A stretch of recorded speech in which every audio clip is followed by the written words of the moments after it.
Bonjour à tous, vous êtes nombreux à nous avoir posé des questions et donc on va répondre à 3 questions qui reviennent beaucoup. Comment intégrer le BI? Et donc c'est logique que cette question arrive avec la battle des élèves de dernière année à laquelle on vient d'assister. C'est vrai que ça fait envie, c'est savoir comment est-ce qu'on a des chances de rentrer et comment se préparer pour cette intégration. Le deuxième volet de questions est autour d'étudier à l'EBI avec beaucoup d'interrogations sur le temps de travail qu'il va falloir envisager, l'investissement personnel et le type de pédagogie. Donc c'est important que vous compreniez qu'est-ce qu'on a en fait dans notre tête, dans notre cœur quand on conçoit les programmes et ce qu'on attend en fait des étudiants. Et puis le dernier volet est autour de la vie étudiante. Alors on a aimé ces questions autour de la vie étudiante et du lieu, parce que évidemment qu'on sort d'une année avec du présentiel, du distanciel. On a vu beaucoup de choses sur la vie étudiante, le moral des troupes et la manière de faire cours. Et donc, on n'est pas dans un lieu, on est dans un lieu emblématique en fait pour notre métier. On est à Cergy-Pontoise et Cergy-Pontoise, on en parlera. C'est vraiment un territoire qui a été choisi par le BI pour un certain nombre de raisons, mais n'anticipons pas puisque ce sera le dernier volet de questions. Donc 3 parties. Donc on y va directement. Comment arriver à intégrer cette école, sachant qu'il y a 2400 personnes qui la cliquent sur Parcoursup et que seulement 150 entreront en première année. Donc effectivement, il y a une forte sélectivité. Alors avant de répondre directement à cette question, déjà, vous avez une partie très large de façon de faire le BI. Donc, on a l'habitude de dire au JPO présentiel, si à la fin de notre JPO, il y a un gros débat familial et que vous avez envie que votre enfant fasse le BI, mais qui vous dit non, non, non, c'est pas mon karma et je vais aller ailleurs, sachez qu'on peut vous accueillir, hein, les parents, puisque on forme des gens ingénieurs à partir de la 4e année par la formation professionnelle. Et donc, c'est des formations dont on est très fiers, qui sont mélangées avec nos étudiants. Et donc, un technicien supérieur avec une expérience professionnelle ou quelqu'un qui viendrait d'un autre domaine peut tout à fait imaginer devenir ingénieur à tout moment de la vie, puisque le diplômé le plus âgé que nous ayons eu a eu son diplôme, en l'occurrence de master spécialisé de l'EBI. Il a eu son diplôme à l'âge de 53 ans. Et donc, c'était un repositionnement carrière complet pour aller dans la pharma et pour être responsable du métabolisme lipidique dans une société pharmaceutique, sur quelqu'un qui était professeur d'université à l'origine.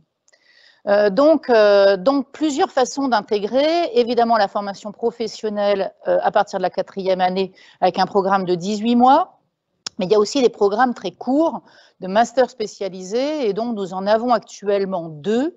Un master spécialisé qui est focus sur l'analyse du risque, la cotation des risques, que ce soit sociétaux, environnementaux, qualité, risque consommateur, risque innocuité, et également comment on va manager à partir de cette analyse de risque un chemin optimum pour une entreprise pour se développer. Donc, c'est un master qui s'appelle le management de la qualité, des risques et de la validation. Donc, le but est effectivement d'avoir un large spectre d'analyse du système des entreprises et puis ensuite de se faire un focus sur, à partir de cette analyse de risque, proposer une stratégie, proposer des améliorations, et ceci se fait post-Bac+5. Donc, c'est un programme très rapide. 6 mois, et puis ça y est, on est compétent et on est surtout intégré à l'annuaire des anciens de l'EBI, qui comporte 3000 personnes. Donc, on a droit au logo de l'EBI sur son profil et pourtant, on n'a passé qu'une année parmi 6 années d'études dans l'établissement. Donc, c'est une grande ouverture de la part de l'association des anciens. Toutes les écoles ne le font pas de cette manière-là et vraiment, c'est très fort pour nous d'avoir un réseau où tous les diplômés de l'EBI sont sur le même annuaire. deuxième master spécialisé, celui qui concerne la réglementation cosmétique. Et donc, là, c'est un master qui est en partenariat avec l'ISIPCA, qui est une grande école des parfums et des arômes, qui se situe à Versailles, qui a été créée par la famille Guerlain. Donc, on est alliés dans ce master depuis maintenant près de 10 ans. Et donc, on veut former des responsables réglementaires. C'est un master qui est à la fois en anglais, en français, où des gens viennent du monde entier pour arriver à pouvoir faire un cosmétique made in Europe. Donc, on a des personnes qui sont complètement hors Europe et qui veulent comprendre la dimension réglementation pour pouvoir exporter en Europe des cosmétiques de qualité. Et puis, on a tous les pays de l'Union qui viennent également apprendre la cosmétique made in France, puisque ça reste un asset énorme sur le plan international. Donc là encore, un simple bac plus 5, la motivation, et qu'est-ce qui va compter pour intégrer ces formations-là? Motivation et effectivement l'entretien, le projet, la personnalité. Ensuite, eh bien, le petit nouveau, on va faire place au petit nouveau à partir de la rentrée prochaine. On pourra rentrer post-bac STL ou bac S. On va pouvoir rentrer à l'EBI pour un programme professionnalisant de 3 ans qui est un bachelor en 3 parcours. Et donc là, qu'est-ce qui va compter? C'est bien sûr le dossier, mais aussi l'analyse de la fiche à venir, de la motivation, et un entretien de motivation bien ciblé pour savoir comment la personne a envie de s'intégrer. Il est évident que pour nous, nous répondons à la demande industrielle et donc les bachelors doivent être impérativement avoir envie de travailler après leur bac plus 3 à l'EBI et de s'intégrer vraiment en industrie. Alors, ce qu'il y a de très original dans ce bachelor de l'EBI, c'est qu'il y a un tronc commun et donc dans ce tronc commun, à nouveau, c'est les principes de l'EBI, la polyvalence. On va donner un socle qui permet de choisir ensuite son parcours. Et donc, on a pris 3 métiers en tension. Un premier qui est le technicien de production, qui va travailler avec l'ingénieur de production pour améliorer les process et améliorer, enfin voilà, Maxime a pris le mot amélioration dans la table ronde précédente, et ce n'est pas tout à fait pour rien. Et épanouissement a été pris par Lise. Donc, quand on est en industrie, on va chercher à améliorer parce qu'à chaque fois qu'on améliore, on impacte moins l'environnement. En fait, on utilise moins de ressources et on fait bon du premier coup. Donc ça, c'est le premier parcours. Le deuxième est beaucoup plus ciblé qualité, contrôle qualité, méthode qualité. Et donc, à nouveau, on va être dans l'accompagnement de la production dans ses moindres détails et la prévention jusqu'à la gestion de crise, en fait, lorsque quelque chose s'est passé qui fait qu'il y a de la pression, il va falloir envoyer les choses.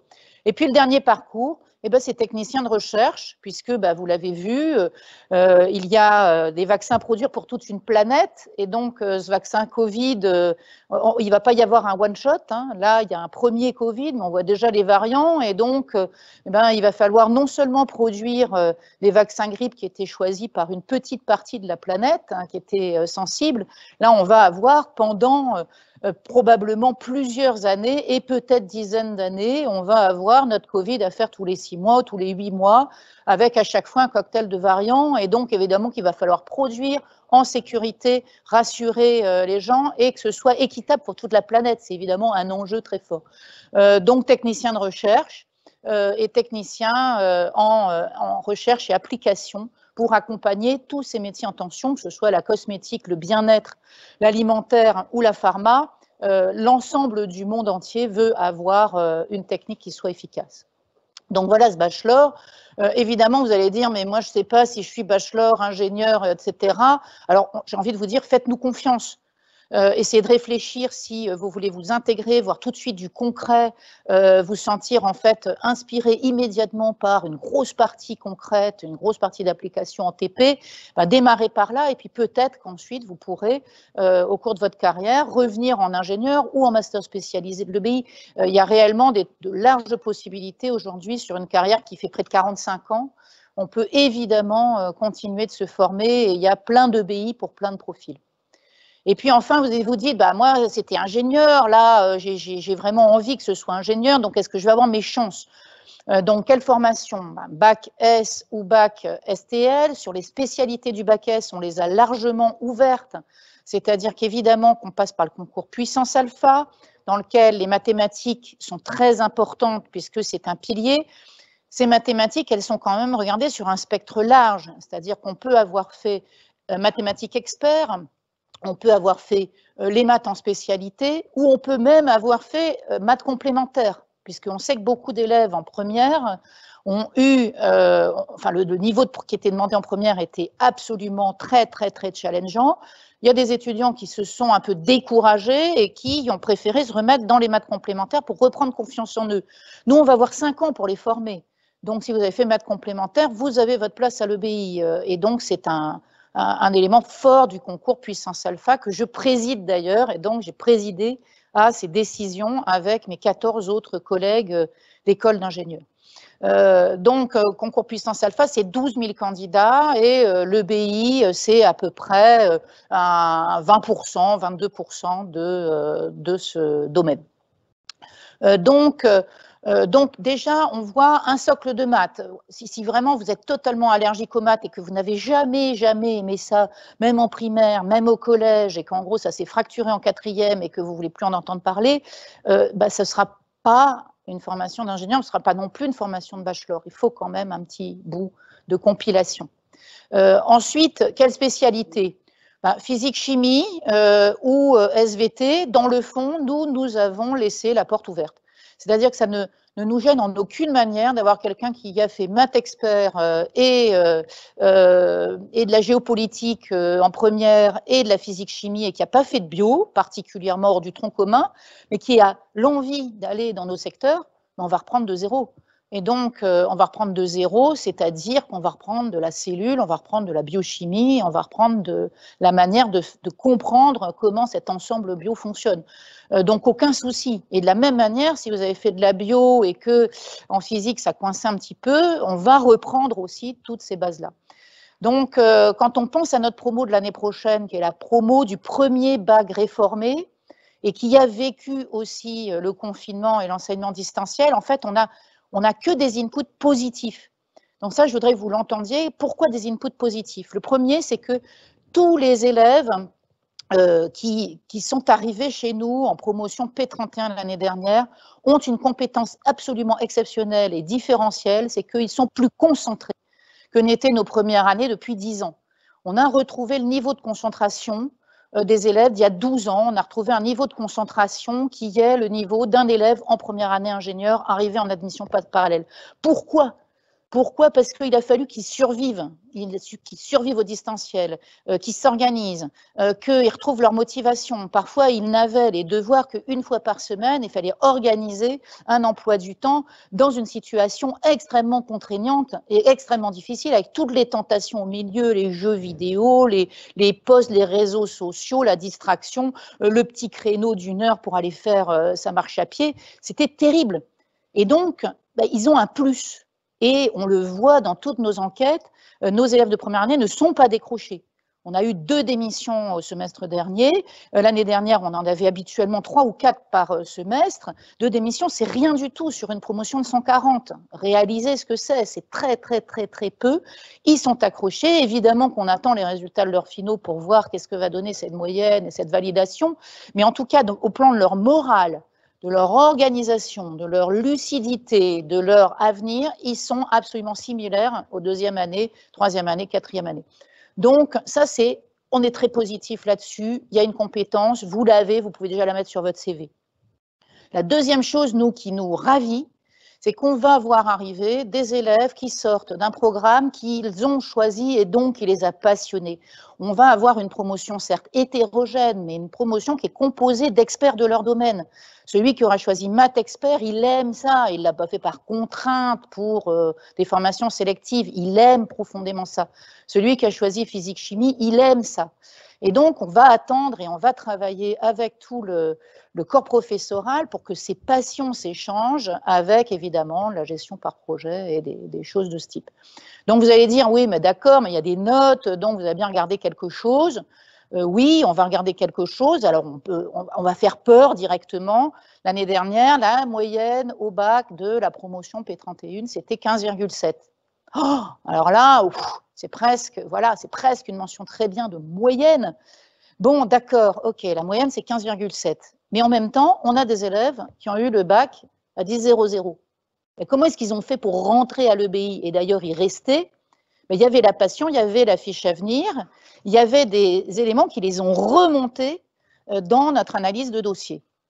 Alors, on n'avait pas le concours l'année dernière, donc c'est pareil cette année, c'est une évaluation sur dossier. Et donc, on va réussir à remonter ces élèves avec quoi? Avec différentes matières qui nous intéressent et avec ce que le conseil de classe aura mis à la fin de leur fiche. Et donc, le conseil de classe dit s'ils sont autonomes, s'ils sont engagés, s'ils ont déjà les qualités de quelqu'un qui tient debout.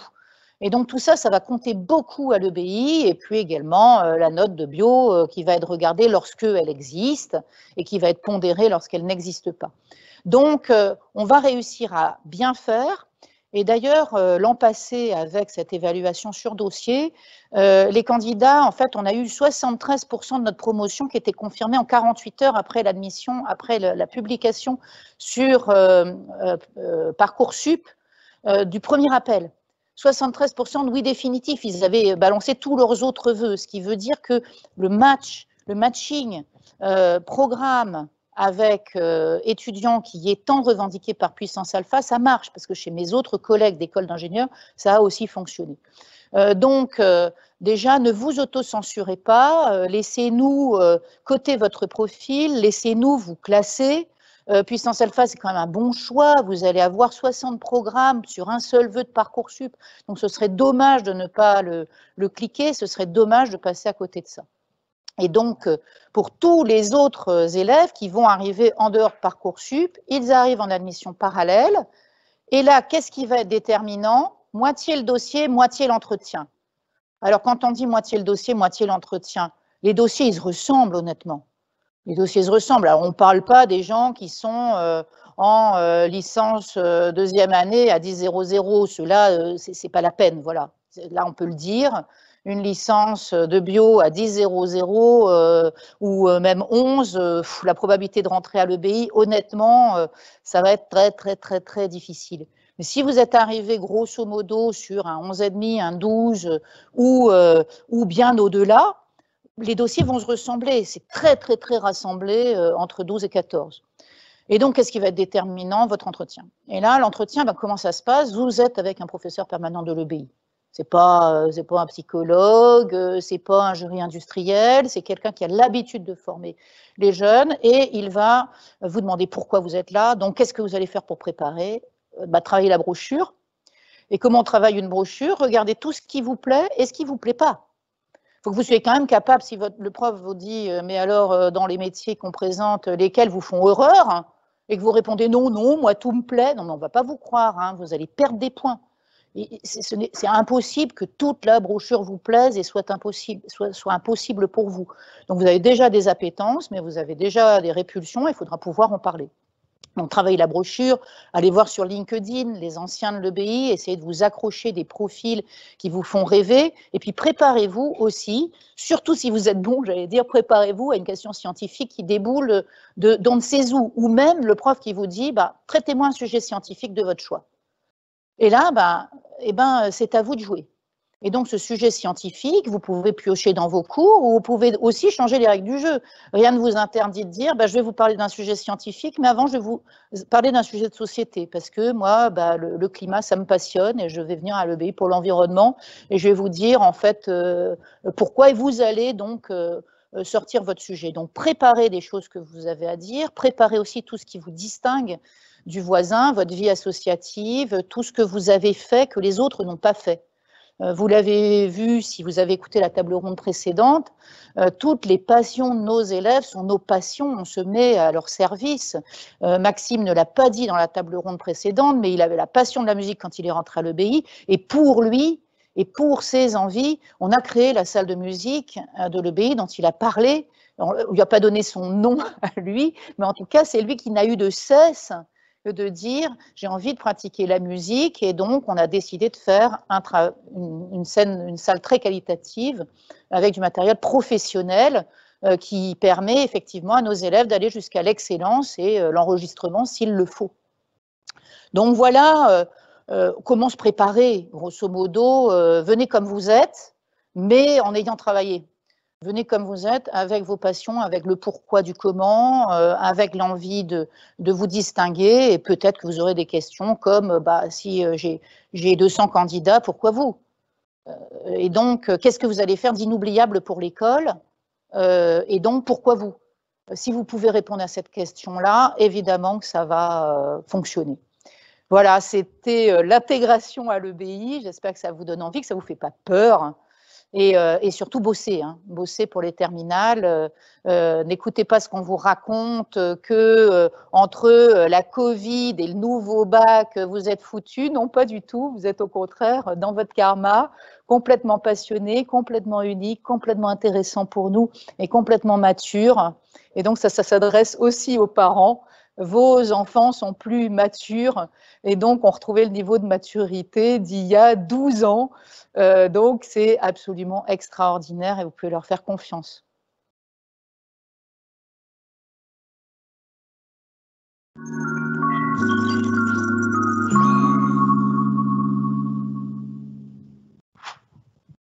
Alors, maintenant, une fois qu'on est rentré, il faut bien étudier. Alors, la première question que se pose tout le monde, c'est prépa ou prépa intégrée, avec des idées autour de ça, disant seule la prépa va permettre d'aller dans une grande école, la prépa intégrée, ça doit être cool.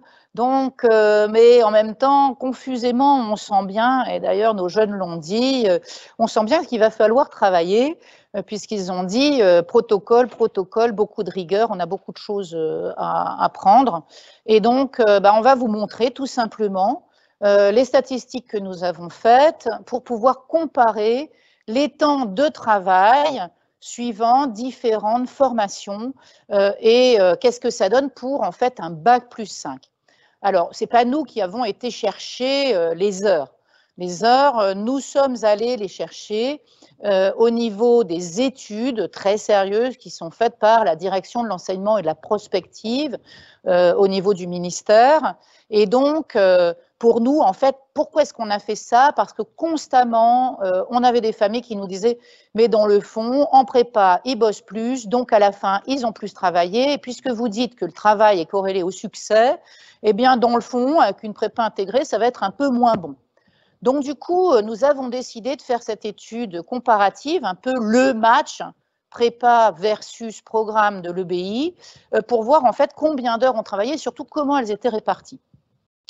Alors, déjà, on a voulu également aller encore un peu plus loin. On a rajouté les PACES, puisqu'il y a la première année d'études en médecine et qu'on a souvent des admis parallèles qui viennent de médecine, qui nous arrivent un petit peu épuisés et obsédés par les QCM un peu vicieux, et puis des gens qui nous arrivent de l'université, et donc à nouveau, combien dure l'année et combien d'heures. Donc, première année, là, ça va en gros de 45 heures par semaine de travail effectif jusqu'à un maximum de 65 heures, un différentiel de 20 heures par semaine. En médecine, aucune surprise, c'est 65 heures environ, selon les études de la direction d'évaluation de la prospective, et à l'université, 45 heures pour un élève structuré qui fait ce qu'on lui demande. Donc, en prépa, on est pile poil au milieu, 55 heures. Et à l'EBI, toutes nos études démontrent que les élèves travaillent 50 heures. Alors, qu'est-ce qu'ils ont gagné? Ils ont gagné 5 heures de travail par semaine. Ils travaillent 5 heures de moins que quelqu'un en classe préparatoire, première année, BCPST, première année. Et donc, c'est 5 heures de vie. Alors, les gâchez pas. Du côté des parents, ne les gâchez pas. Les transformez pas en 5 heures de transport, puisqu'il est en prépa intégrée. Il va travailler 5 heures de moins, donc il peut se coller des allers-retours et passer son temps dans les transports. Vous allez épuiser votre enfant et donc le succès n'est pas forcément garanti à la fin en première année. Donc, 5 heures de vie en plus qui peut déjà être utilisé dans les associations. Et effectivement, au sein de l'EBI, on va avoir l'intégration de l'élève dès la première année dans les associations. Il y a d'autres endroits où on vous parle de préparation intégrée, mais ça n'en est pas réellement une parce qu'elle est déléguée à un lycée, ou bien, dans le fond, les élèves de cycle supérieur font ressentir aux élèves de prépa qui ne font pas encore partie du club. À l'EBI, ce n'est pas du tout le cas. Les associations, en fait, elles travaillent souvent avec des équipes qui sont deuxième année préparatoire, troisième année, première année ingénieur. Et dès le début, les premières années vont être appelées à être membres des bureaux et à s'investir. Donc, l'année de prépa est également un tout petit peu plus longue par rapport à l'année de l'EBI. Donc, au final, fin de première année, il y a un différentiel en nombre d'heures de cours qui est en faveur de la prépa, en défaveur de l'EBI, sauf qu'il va se passer quelque chose dans l'été de la première année, qui est un séjour à l'international. Les étudiants en ont parlé. C'est un séjour qui va permettre, ce n'est pas forcément un stage, c'est le plus souvent un séjour découverte pour se challenger, pour aller découvrir un pays, découvrir les gens. C'est notre sorte de Paris-Pékin. Et donc, c'est comme ça que le truc va fonctionner. Ceux qui sont déjà internationalisés vont jusqu'à tirer leur pays au sort et leur billet d'avion, faire du babysitting pour réussir à se le payer à la fin de l'année et prévenir leurs parents à la dernière minute qu'ils partent en Afrique du Sud pendant un mois et qu'ils reviendront un jour avec une belle expérience. Et puis d'autres, c'est leur première expérience internationale. Bah, parfois, ils nous font la Belgique à vélo. Mais dans le fond, les deux, c'est une très belle expérience et surtout tout seul. Donc déjà, le différentiel en heures va se combler entre les préparationnaires et les EBistes. Il y a déjà un temps qui est un nombre d'heures considérable, qui va être de l'ouverture aux autres, et puis également mieux comprendre ce que l'on est, qui l'on est, et prendre son autonomie et se ressentir bien. Quand on arrive en deuxième année, la deuxième année de prépa, elle est très, très, très courte. On va avoir à nouveau des heures, là on monte plutôt au niveau de la médecine, on monte à 60-65 heures par semaine. Nous, à l'EBI, ça monte un peu, ça monte de 5 heures. Donc voilà, 60 en prépa, 55, il y a toujours ce différentiel de 5. Et à nouveau, qu'est-ce qui va se passer à la fin? Le stage. Le stage qui va durer minimum un mois et nos élèves font toujours un peu plus que ce qu'on leur a demandé. Donc souvent, ils font 2 mois. Et 2 mois, à 155 heures par mois, ça fait déjà 300 heures de travail qui va s'opérer en entreprise. Donc, il y a, sur nos admis parallèles, quand ils arrivent de BCPST ou ceux qui arrivent de l'EBI, grosso modo, ils ont travaillé à peu près la même quantité, mais sur le plan de la répartition, un peu plus académique pour la prépa, un peu plus pratique et découverte de soi pour l'EBI. Et donc ensuite, on continue cette comparaison jusqu'à la diplomation. Et donc, on a eu la surprise de découvrir qu'à la diplomation, eh bien là, les élèves de l'EBI ont bossé plus d'heures que les préparationnaires. Et encore, quand on prend le minimum exigé par le règlement des études, sachant qu'ils font toujours un petit peu plus. Donc, ils se sont mis en fait sur des charges de travail qui avoisinent les 2000 heures par an. La résultante, c'est à peu près 10 000 heures de travail sur un programme en 5 ans, c'est-à-dire 2000 heures par an. Et 2000 heures par an, c'est plus qu'un contrat de travail classique en France, qui est entre 1550 heures et 1600 heures. Donc, ils se sont mis déjà dans un rythme de cadre investi, presque surinvestis. Et donc, très souvent, quand ils arrivent en stage en entreprise, ils disent « mais c'est cool en fait ». C'est plus cool parce que je découvre ce que c'est qu'un week-end, je découvre ce que c'est qu'une soirée, j'ai plus mes projets à faire en soirée et j'ai découvert enfin ce que ça pouvait être qu'un week-end sans avoir à travailler. Donc, préparez-vous du côté des parents, ça veut dire que tous les étés, votre enfant va partir et il va falloir l'accepter, il va falloir l'aider, il va falloir ne pas avoir peur, il va falloir le laisser faire ses expériences et évidemment l'aider à s'épanouir. Donc ensuite, d'accord, charge de travail, maintenant on voit le match, on va le considérer nul et l'EBI fait bien partie du club des grandes écoles et c'est pas pour rien. Ensuite, sur nos pédagogies, cette fois-ci, la pédagogie, c'est l'apprentissage par projet. Nos élèves viennent tous avec une très, très forte envie de technique et une très, très forte envie de coopérer. Et donc, ceci pour faire des projets concrets, de la créativité, mettre en pratique, nous étonner leurs camarades, montrer leur passion et donc devenir au fur et à mesure crédibles. On va donc avoir beaucoup de travail en laboratoire. On a un plateau de labo qui est absolument magnifique et qui a une particularité, hein, c'est 1000 mètres carrés de labo. Il a une particularité, c'est que c'est à la fois l'endroit où nos élèves travaillent leurs travaux pratiques, bien sûr, mais c'est aussi l'endroit où les étudiants de deuxième année ingénieur ou de dernière année vont venir faire leur manip, leur prototype et donc l'utilisent comme un Fab Lab. Et c'est enfin les laboratoires où les professeurs font leurs recherches qui mènent à des publications internationales dans deux domaines d'excellence. Un premier qui est la galénique, c'est-à-dire la formulation du médicament et des cosmétiques, dans lequel l'EBI est un numéro 1 mondial de l'acceptabilité des médicaments et des cosmétiques, un prix de l'Académie de pharmacie dans le domaine, de nombreuses publications internationales, des collaborations et même des sous-traitances avec Oxford dans le domaine, c'est dire.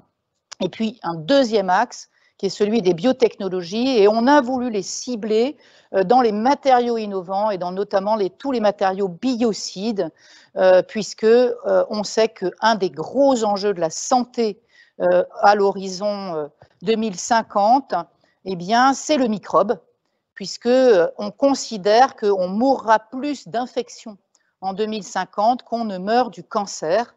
Même sans aucun progrès sur la recherche contre le cancer, la projection donne 2 fois plus de morts par l'infection en 2050.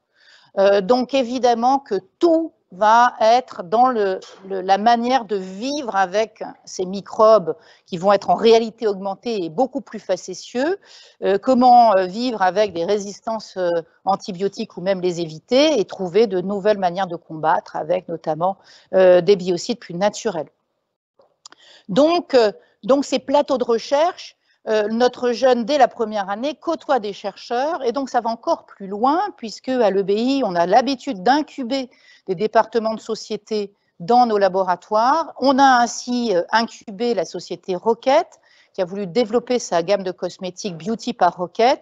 Ils ont passé 2 ans et demi avec leurs chercheurs dans nos labos, et donc ils travaillaient aux côtés de nos étudiants. Alors ça fait des occasions aussi de job, de stage, et donc de la cross-fertilisation. Donc ensuite, évidemment, les projets, les jeunes en ont beaucoup parlé, projets innovants, et un travail très fort dans le domaine avec l'outillage de la coopération au maximum, la compréhension de sa personnalité, de la personnalité de l'autre, de la performance et du timing. Donc, le panel ne serait pas complet si on ne disait pas qu'il y a de la coopération entre promos. Il y a un tutorat qui est en place par les professeurs, qui donne beaucoup de rigueur, qui encourage, qui permet d'avoir confiance en soi, un outillage avec des coachs, et puis le rôle de nos étudiants qui vont faire un parrainage, et donc ça forme des familles, comme on a dans les très grandes écoles et universités internationales. Il y a un parrainage de ce type qui se trouve dans toutes les universités de l'Ivy League aux États-Unis. Chez nous, c'est très élaboré également. L'étudiant connaît sa famille, ses grands-parents, et donc peut se projeter dans ce domaine. Et puis, la vie associative, eh bien, on en parlera plutôt dans le vivre à Cergy, puisque c'est le 3e item sur lequel vous vous interrogez beaucoup. Alors, je crois qu'il y a un jingle que vivre à Cergy qui est quelque part, et donc il va peut-être arriver, mais il pourra. Alors, où est-il? Je ne le vois pas, peut-être qu'il est déjà passé. Il arrive.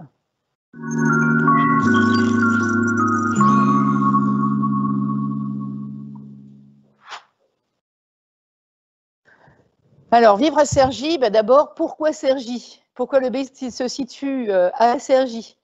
Eh bien, lorsqu'on a réfléchi à tous nos secteurs, pharmaceutiques, cosmétiques, alimentaires, on a regardé où étaient les bassins d'emploi autour de ces secteurs. Et puis, on a cherché le barycentre. Et le barycentre, c'était Cergy-Pontoise. C'était aussi un endroit où il y avait une énorme dynamique universitaire, puisque nous sommes membres de CY Alliance, qui regroupe tous les établissements d'enseignement supérieur de Cergy, dont l'ESSEC, l'université et l'école d'architecture et du paysage. Et donc, Pour nous, c'était un endroit pour nous développer qui était optimum. Ensuite, Cergy, c'est aussi au cœur du Val d'Oise, département le plus jeune de France. Donc beaucoup de jeunesse, beaucoup de créativité. C'est une terre dans laquelle on ne vous juge pas sur qui vous êtes, mais sur ce que vous faites. Et donc, nous, on s'est sentis bien avec ces valeurs-là. C'est aussi une terre de diversité et par rapport aux missions de l'ingénieur, qui sont des missions d'intégration, des missions de faciliter le travail et de développement permanent des équipes avec lesquelles un ingénieur travaille, et bien, toute cette diversité, ça aide au vivre ensemble et on est dans un quartier où ça favorise toute la diversité et les initiatives mutuelles. Alors, comment ça se passe avec notre quartier? Ben, on sort avec notre cordon, voilà, je l'ai amené, on a tous un cordon comme ça, aux couleurs de l'EBI, avec nos prérogatives et qui nous sommes, et on a tous la même carte. Les commerçants du quartier le reconnaissent, ça mène à avoir des réductions dans les petites échoppes, les boutiques et les restaurants. Oui, je ne sais pas si vous connaissez ce mot-là, mais voilà, dans les restaurants aussi, à la boulangerie, et donc tout ça, c'est très pratique.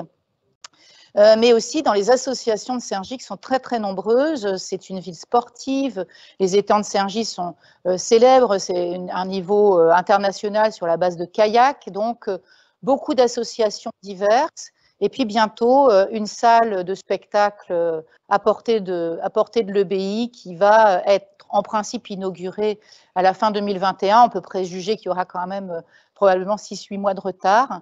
Mais en tout cas, une salle dédiée au spectacle vivant et au concert qui est à portée de pied de l'école.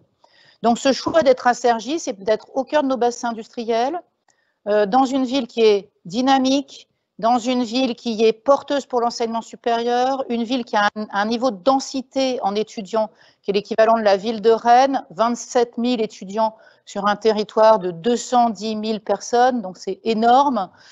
Et donc beaucoup d'interactions entre écoles, beaucoup de possibilités aussi de petits jobs, avec notamment les entreprises qui sont dans notre parc d'activités. Par exemple, on a à côté de chez nous Louis Vuitton, on a des étudiants qui vont travailler à Vuitton, et puis les salariés de Vuitton viennent se former en langues étrangères à l'EBI, et donc ça fait de la cross-fertilisation, et donc c'est des jobs qui sont épanouissants, ou bien le Cohesio, qui est un jeu d'équipe, et donc là aussi beaucoup de nos étudiants jouent un peu à Fort Boyard en interviewant des gens dans ce donc, également, vivre à Cergy, ça veut dire pouvoir avoir accès à des résidences. Donc, on a évidemment des chambres à proposer, notamment aux élèves qui sont primo-arrivants. Et puis, dans un des gros projets de l'EBI, on a signé pour la construction de notre résidence. Donc, ça ne vous concerne pas tout de suite, mais ça va venir très, très, très, très vite, puisqu'à la rentrée 2023, c'est-à-dire dans seulement 2 ans, l'EBI proposera 180 chambres et une manière de vivre ensemble et de se co-développer sur un concept de co-living. Enfin, beaucoup de sport, beaucoup de culture, donc c'est à la fois entrant, sortant. Donc, le Val d'Oise, si on veut le regarder historiquement, c'est la terre de Saint-Louis. Alors, donc, on n'est pas n'importe où. Pontoise, c'est la terre de Saint-Louis. C'est quand même un roi qui est emblématique pour tous les Français. C'est le roi de la justice, c'est le roi de la pondération, c'est le roi du vivre ensemble. Et donc, on est dans une terre où il y a une empreinte historique très forte. De nombreuses abbayes, l'abbaye de Royaumont qui est dédiée à la musique, l'abbaye de Maubuisson qui est dédiée aux arts contemporains, donc une richesse culturelle qui est absolument extraordinaire. Une richesse aussi naturelle, c'est-à-dire que d'un coup de pédale à partir de l'EBI, on va être tout de suite dans le parc naturel du Vexin français. Et donc, on va être en pleine nature, on va pouvoir vraiment se faire plaisir. Et beaucoup de membres de notre corps professoral viennent à vélo, y compris pour des distances de plus de 10 km. On a 10% de nos salariés qui viennent à vélo à l'EBI, et donc ça, c'est un grand succès. Donc, beaucoup de niveaux culturels, beaucoup de scènes d'art vivant, elles sont évidemment fermées en ce moment, mais il y a une diversité avec, je crois, plus de 200 spectacles d'art vivant par an, avec un pass culture pour les élèves. Chaque spectacle, c'est 5 €. Donc, dès qu'on est étudiant à Cergy, le spectacle vivant, qu'il soit concert, théâtral, scène nationale, c'est 5 €. alors là, vous n'allez pas me dire que vous ne pourrez pas le faire. Le cinéma, c'est 3 €. Et donc, la piscine, entrer à la piscine, 1 €. Donc, on a fait une politique tous ensemble avec les grandes écoles et l'université de Cergy pour que ce soit, pour être Made in Cergy. Made in Cergy, ça veut dire quoi? Je suis ouvert aux autres, je suis bien dans ma tête, je suis bien dans mon corps, je suis un leader inclusif. C'est vraiment notre marque de fabrique et je suis aussi capable de faire de l'entrepreneuriat. Donc voilà toutes les raisons, c'est à la fois les questions que vous vous posez et donc c'est aussi venir à l'EBI. Donc, venir à l'EBI, quelle est notre proposition? C'est des propositions qu'on co-construit entre les étudiants des associations et l'équipe de l'EBI. Par exemple, expo d'art contemporain. Par exemple, concert donné par les étudiants. Par exemple, repas solidaire. Par exemple, collecte de vêtements et discussion avec l'épicerie solidaire d'Oni. Donc, ça marche dans un sens, ça marche dans un autre. Les gens viennent écouter à l'école. Et donc, cette année, évidemment, c'est un peu frustrant, mais on a néanmoins fait des événements numériques. On en a fait un avec un acteur, M. Maréchal, qui nous a réjouis juste avant Noël sur la vie numérique et l'usage des portables. Et donc, on a pu diffuser cet événement-là à tous. Donc, l'EBI, c'est aussi un concours d'éloquence qui existe depuis maintenant 15 ans et qui aura lieu au mois de mai prochain avec plusieurs personnes assez en vue. Donc, notamment, on ne va pas dévoiler tout le jury, mais néanmoins, nous aurons David Teboul. Et David Teboul, c'est le biographe de Simone Veil, car nous avons choisi une des phrases de Simone Veil pour notre concours d'éloquence cette année. Donc, grâce au numérique, l'événement aura lieu sur place et en même temps en distanciel. Donc, vous serez en plein en train d'attendre votre Parcoursup, en train d'attendre le résultat de vos admissions, en train de vous demander si ça va être votre école. Mais l'école viendra déjà à vous et donc vous serez invités et j'espère que vous aurez grand plaisir à encourager nos jeunes et notre politique en faveur de l'inclusion et de la fraternité. Voilà, j'espère que ça vous a donné envie. En tout cas, nous, on est toujours dans Passion et Carrière avec toute l'équipe de l'EBI. Voilà, toute cette équipe que je chéris de tout mon cœur. Alors ici, c'est le bureau des élèves. Et donc, oui, c'est rangé. Il y a de la rigueur et donc il y a toutes les...